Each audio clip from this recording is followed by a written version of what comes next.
Good morning, students. Today we'll discuss the poem Deor's Lament. And as you all know, the history of English literature is broadly classified into three periods, right? Old English, Middle English, and Modern English. When we look at the more old English period, we don't have much of the documents. They don't exist now. But with certain documents, what we have understood is, we have this heroic poetry. We have epic, for example, Beowulf. We have elegiac poetry, for example, seafarer, the wanderer. Even the Deor's Lament, this poem can also be called an elegy. So we have few existing poems, mostly found in the document by Venerable Bede in his in the history of ecclesiastical, in the history of English church. He has actually given an account of Old English literature, Old English poetry, the story of Cadman. I hope you remember the story of Cadman, right? So it was documented by Venerable Bede. And this poem, Deor's Lament, was documented or is found in Exeter book, it's a collection of, there are certain manuscripts and documents of the Old English period, which was preserved in the library of the Exeter Church, the Cathedral of Exeter, where this Bishop Exeter was there. And that is how we have these few lines by this poet Deor. So Deor's Lament or Deor's Complaint, it's a poem of lament or mourning. You can say there is this elegiac tone. So elegy nowadays, it's actually a poem of lament, mourning the death of someone. But in olden times, especially during the Old English period, there's poems written in elegiac meat.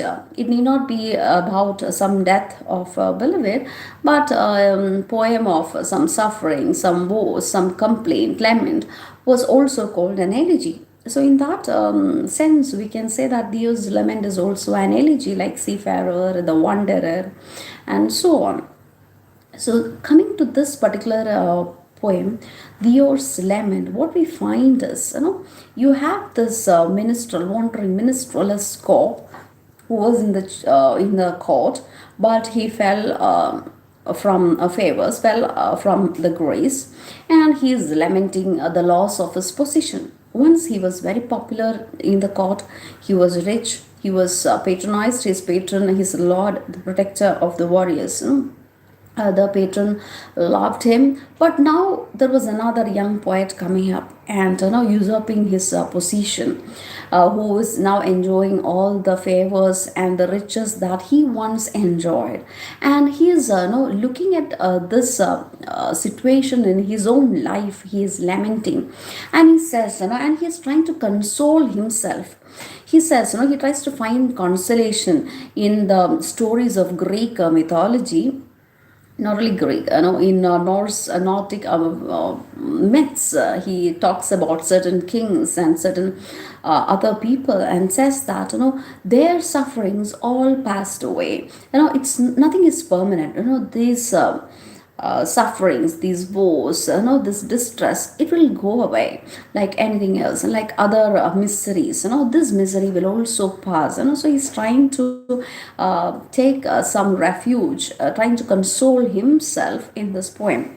Please turn to this poem. We'll read the poem. Deor's Lament. It can be dated back to 10th AD. And this is the translated version. Wayland endured the agony of exile, an indomitable smith, racked by grief, he suffered countless sorrows. Indeed, such sorrows were his bosom companions. In that frozen island dungeon, where Nithard fettered him, so many strong but supple sinew bands binding the better man, that passed away, this also me. So this is the first allusion that we find. It's about a Wayland Smith. It's about a blacksmith, who was very efficient. There were three brothers, including this blacksmith, Wayland. And what happened was, they fell in love with swan maidens, according to the myth, and they were living happily for around 7 years. But after some time, these swans flew away, and the two brothers, they left that place and lived their life. But this Wayland, he waited for the swan maiden to return, and he was making very beautiful gold rings and bracelets, so that when his wife when he if she returns, she will be gifted this. But what happened was, there was a king Nithad, who actually wanted those things that this smith has made with his own hands, and he fettered or chained him in the dungeons. So this Wayland Smith was put into dungeon, and his things were all captured by this Nithad, by this king. So this is the story of, but after a point of time, he that misery passed away. The situation of this Wayland Smith changed, or it was reversed, you can say. He took revenge. That comes to the that makes the second stanza. So in the first stanza, Deor says, Wayland and this man endured agony of exile. He was exiled. He was being put to dungeons by this king Nithad, an indomitable smith. He was a very efficient smith. Now racked by grief. Full of grief and sorrow, and he suffered countless sorrows. His wife, he lost his wife, and now he's in dungeon. And such sorrows were his bosom companions. So it was as if these sorrows and woes were his companions. And in that frozen island desert, it was very cold and dark, where this king Nithad affected him or chained him. And so many strong but supple sinew bands binding the better man. There were chains around him. Once he made these rings, beautiful rings, but now the situation changed. But this may pass. That's the consolation that he finds in himself. That passed away. This sorrowful days of this Wayland Smith passed away. So this also may. So this also may refers to the sorrow of the poet, Deor, the protagonist or the speaker of the poem. So that sorrow will also pass.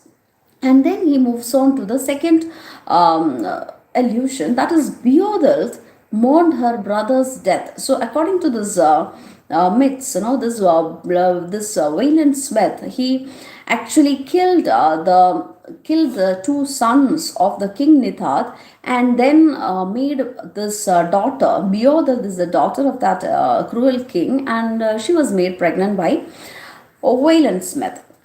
And now this is from the perspective of Beowulf. So the first stanza is from the perspective of this Smith, this Wayland the Smith. And next this daughter Beowulf, who is now mourning the death of her brothers, and at the same time the murderer of those two brothers is the father of her child. So she's been in conflict. Beowulf mourned her brother's deaths, bemoaning also her own sad state once she discovered herself with a child. That was a very sad state of affairs. Her child's father is the murderer of her own brothers. So she discovered herself in a very sad state with the child of her brother's murderers. She knew nothing good could ever come of it. She couldn't believe that, something good will come out of the situation, but that also passed. That is what the history says. As the legend goes, that passed away. And this also may. So that is the second consolation that the poet, the speaker takes. So this situation, Beowulf, could overcame that situation. So he will also be able to do that. And then in the third stanza, we are introduced to a pair of lovers, Geeth and Matilda. Geeth, who is mourning for Matilda, the lovely lady. We have heard the Geeth's mourns for Matilda, the mourning, the lament for Matilda, his lovely lady, waxed limitless. That his sorrowful love for her robbed him of regretless sleep that passed away. This also may. So he spent sleepless nights. He was full of sorrow. His sorrow was limitless. He was mourning for his beloved, but that passed away. So my situation also will pass. No, this phase will pass. That's what Dior says. For 30 winters, Theodoric ruled. So now in the next stanza, in the fourth stanza, we are introduced to another cruel king, that is Theodoric, who ruled that kingdom for a while, and people wanted to overthrow them. And towards the end of his days, he was there were conspiracies against him, and he had a very troubled end. So for 30 winters, 30 years, Theodoric ruled the region of Mering, that is Mering, ruled the Mering stronghold with an iron hand. He was a very strong king. Many acknowledge his mastery and mourned, but that passed away. So not only the sufferings, but also certain phases in your life when you were in power or when you were wealthy, those when you are sad, these phases, these are all different phases in a human life, and that may pass. So this also may. We have heard too of Ermanaric's wolfish ways. Now we are introduced to another very cruel king, that is Ermanaric. Who, as according to the legend, he actually made his wife he actually trampled his wife with the horses. Suspecting that he slept with his own son. So he is very cruel, and maybe that is why there is this reference of this wolfish ways, very cruel king Ermanaric. We have heard too of Ermanaric's wolfish ways, of how he cruelly ruled the goats the kingdom of goats. That was a grim king, this man. Many a warrior sat, full of cares and maladies of the mind. The soldiers were very sad, full of cares, full of maladies of the mind. Their minds were disturbed, wishing constantly that his crown might be overthrown. So, because of this cruelty of this king, people thought, especially the warriors, the soldiers, they wanted to overthrow this kingdom, or they thought that they want this kingship to end, and that passed away. This also may. So all these phases passed away. It was not permanent. Nothing, no sorrows or these joys or power. No, nothing was permanent. So that passed away. So this also may. And this is the last concluding stanza where he looks back to his own state of affairs. If a man sits long enough, sorrowful and anxious, bereft of joy, his mind constantly darkening, soon it seems to him that his troubles are limitless. If you go on brooding over your own sorrows and anxieties, your life will be bereft of joy. You'll be in constant thinking, constant anxiety. Soon it seems to him that his troubles are limitless. So you are looking at only your troubles. So you feel that your troubles are limitless, your sorrows are vast. Soon it seems to him that his troubles are limitless. Then he must consider that the wise Lord often moves through the earth, granting some men honor, glory, and fame, but some shame and hardship. The king or the ruler, when he moves on this earth, some people are favored, they are given honor, they are honored, and they are given glory, but some are not honored. They are put to shame, they are punished, or they are having a hardship. This I can say for myself. So my life, is a testimony for that. I am witness of that. I can say that looking at my own life, and I can say for myself that for a while I was the Herodigas scope. There is this king. He talks about this king who was his patron once, and he was very dear to this patron. But what happened was that the situation changed when another young poet came and usurped his position. That for a while I was the Hedonigas scope, dear to my lord. My name was Deor, and for many winters I held a very fine office. I was in power, I had fame, riches, I was favored. So, but that phase passed away, and now I am in shame. I am in hardship. For many winters I held a fine office, faithfully serving a just king. But now Heronda, a man skillful in songs, another poet, So he's very skillful in songs, as the legend goes by. He sings so sweetly, so melodiously, that the fishes or the fishes and even the birds, they became silent and motionless. He was such a beautiful singer. He was skillful in songs, has received the estate. So his position was usurped by this young man, the protector of the estate, the protector of warriors had promised me. So I was promised to have promised that a position, high position in the court, but it was being given to another person. But he finds consolation by saying that that will pass away, because many other sorrows and sufferings of legendary people passed away. So likewise, this also may pass away. So that passed away, this also may.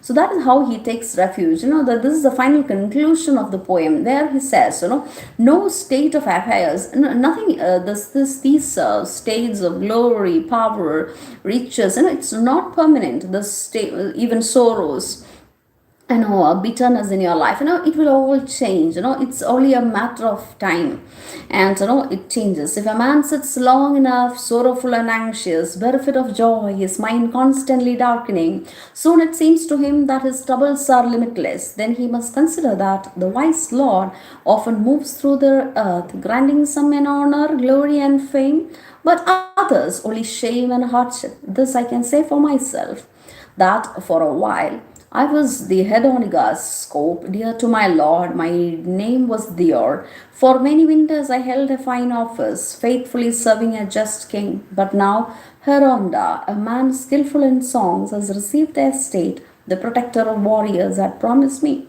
That passed away. This also may. So I hope the poem is clear. So it is found in Exeter book. I know it's a collection, a document which is preserved in the Cathedral of Exeter Church.